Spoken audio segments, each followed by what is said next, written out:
Alright folks, welcome back to the channel. I am truck camping. I'm up here on Little Green Pond. This is my view for the evening right here. Yeah, pretty decent. We'll stick our head out there and we get the nice sun glare in our face. But I'm about to make some dinner. And earlier today I paddled Long Pond, and I was going to try to get a site up there by Long Pond, but which is Floodwood Road. They're all taken. So this was my next stop here, and this one here was open, so I snagged it because every one I went to had somebody on it, and so far a couple of people have came back here, see that I'm on it. You can't see from the road that somebody's on this site. But anyways, this video is going to be one. I had a conversation with a lady at a boat launch who recognized me, had a YouTube channel, and the conversation started with a confrontation. But it ended up being a good conversation, we'll say. And she's told me to make a video of this because people want to know. And it is about how much it cost me to do this. So follow along.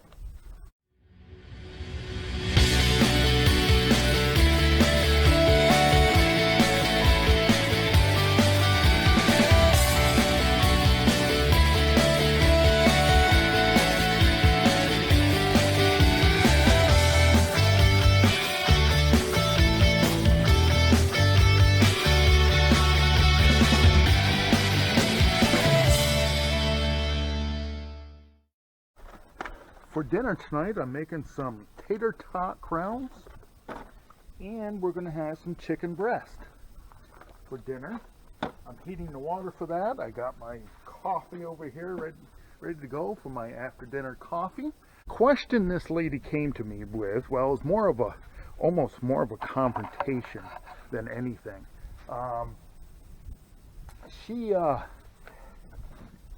I came up here. It didn't happen today. This happened a few weeks ago. And she came to me and said, do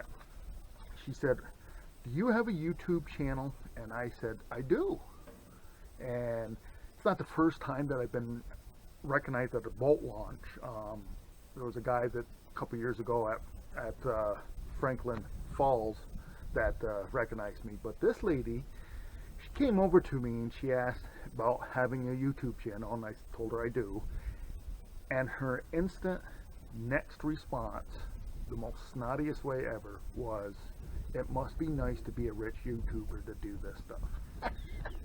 Apparently she doesn't look at all the views on my videos, because it's not like I have 100,000 views on my videos or my subscribers. I've made 1,000 subscribers 3 times, and it seems like every time I get over 1,000, all of a sudden something happens where I lose like 50, 60, 70 of them.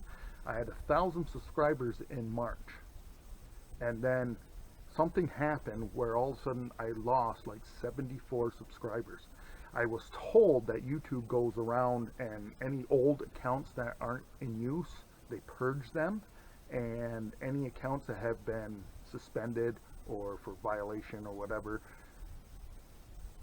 you lose. And so I was like, that's a lot for a small channel like mine. But anyways, I've reached 1,000 3 times. I just recently did it. This is August, so I just recently did it again for the 3rd time. I had 1,003 subscribers at one time, and all of a sudden the next day I had 996.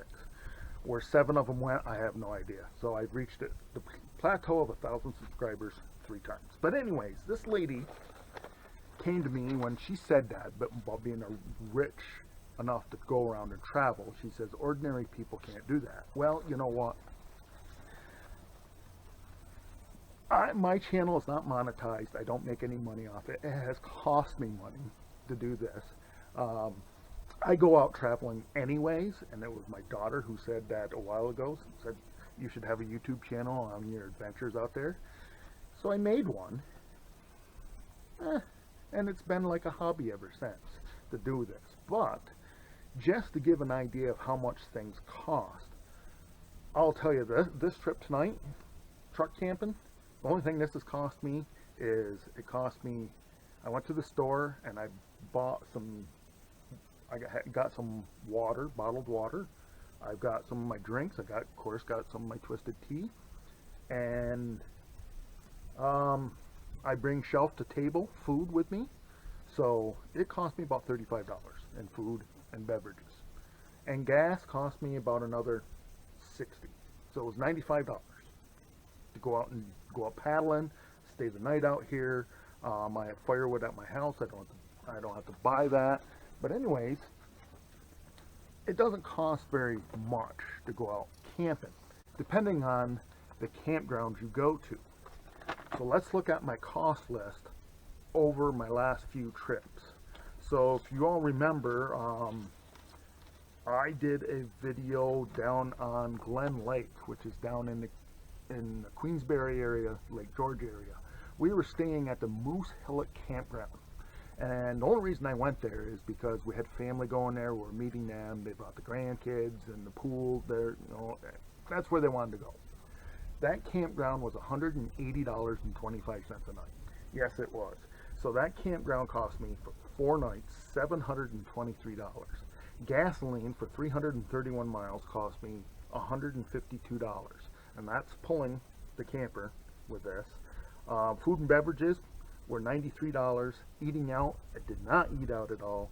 And touristy spending is what I call when you can easily do that down Lake George. You walk down the strip and they have all sorts of little. Didn't do that, so I didn't spend any money there. But for 4 days, 4 nights, it was total of $968 or $242 a day. That's a lot. If you're going to camp that style, that is going to be a lot of money.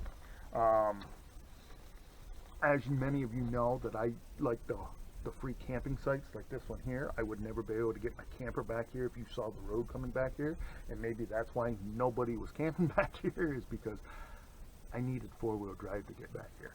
So that's probably why no one is back here. But anyways, just to give you an idea, on my when I went to Horseshoe for 4 nights, total miles there was 235 miles. Cost me $106. Camping cost me $0. Food and beverage was $63. I did not eat out at all, and of course, Horseshoe, you're out in the middle of nowhere. There's no touristy spending there. So that whole trip for 4 nights cost me $169 or $42 a day. And so, depending how you camp.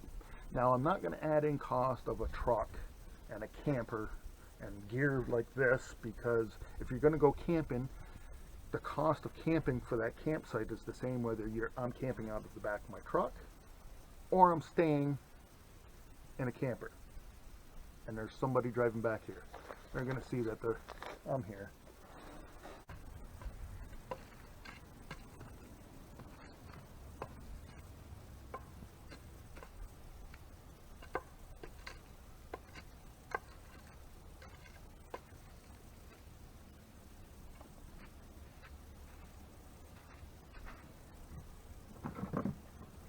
Like I said, you can't tell anyone's back here unless you drive back here. He is now the 3rd one. They had a dog hanging out the window, so they're looking for a site. I'll tell you what, I give reports on my on both campgrounds, how full they are and everything when I'm out and about. And I'll tell you, the free camping right now is freaking full. Floodwood Road was all full. I came over here, the sites. I know there's people over on this one because I hear them, and the sites over this way are all full. So I have a whole list of free sites that I was going to find one, and it's just getting there at the right time. This is a Thursday in late August, so yeah, they fill up quickly starting today, the free sites. But anyways, so the cost of camping, I'm not including the cost of a truck and cost of an RV, because whether you tent camp or whether you have an RV, the cost of that site that you're staying on is the same. Now, some will say, no, that's not true. Yes, it is. So if you get on Reserve America and you reserve a site at Limekill Campground and you have an RV, 30-foot RV, and you reserve that site for your RV, it is the same whether you're bringing a tent.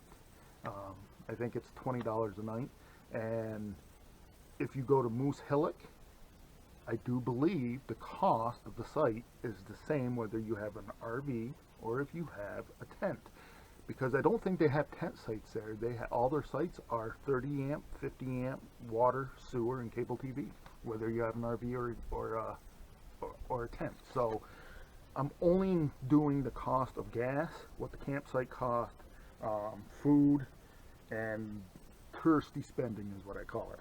But my last trip that I went on, it was for 1 week, had a total of 483 miles. My gas bill was $218. My camping was $118. My food and beverage for that 7 days was, or 7 nights, was $86. I did eat out once. That would have been my Lake Como video down on my Central New York tour. The bar, I was on a private lake. The only way into the lake was this bar restaurant that had access to it, and there's Bill's Backer Bar. So they let me on the lake for nothing. So I ate lunch there when I was there. So that cost me $15. So that total trip of 7 nights down that way cost me $437 or $62 a day. So depending on how you camp, if you camp to these free camping sites, it's going to cost you just food, beverage, and gas, you know. But so this lady, when she came at me with that snotty type of must be nice, I usually, one of two of me show up for that kind of confrontation. One is the side of me that is challenge on, and we're going to exchange words. I must have been in the right mood that day, because it was the fire chief on me that was, all right, let's, I guess the word is diffuse this. And we end up having a conversation and talking, and I, told her that, firemen aren't rich. And even though I've retired from the job, I still work, and still make money the old-fashioned way. And it's just that I've always been able to control my expenses. The 1998 ice storm is my example. I was woefully prepared during that ice storm, and I mean woefully. I had 2 days worth of food. I had no generator. I had nothing. And here comes the smoke. The wind has tremendously died down now. Thank God, because it was nuts earlier. But anyways, there's people over there. I hear them. Anyways, if I was not a fireman during that, because it was my brothers and sisters in the fire department that helped me out. My neighbor helped me out, because my neighbor was an older fella, and first responders had the first dibs on generators during the ice storm, the first few days of the ice storm. And I told my next door neighbor that, and he didn't have a generator either, but he was a nice old guy. He gave me $800 to go get that generator, and that's what I did. I paid him back every penny, but yeah, he gave me the $800. I didn't have enough money in my checking account, and after that, it was when I decided I'm not going to live like this anymore, and I've worked to get myself, live within my means, live within my budget, and not be a slave to the lender. Now, you hear me say that in my preparedness videos, don't be a slave to the lender, because when you are living paycheck to paycheck, it's very hard to stock up, and it's when a disaster hits, you're the one that's going to pay the most, because you're living beyond your means. So this conversation I had with this lady turned out, in the end, it turned out okay. She kind of realized when I told her I'm no rich YouTuber.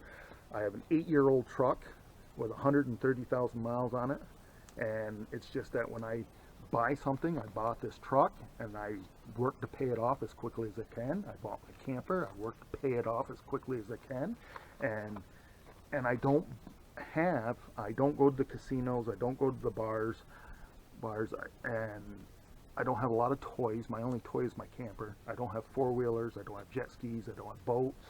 I don't have snowmobiles. I used to have all that stuff. Matter of fact, in 1998, during that ice storm, I had a car, I had a truck, I had a motorcycle, I had a four-wheeler.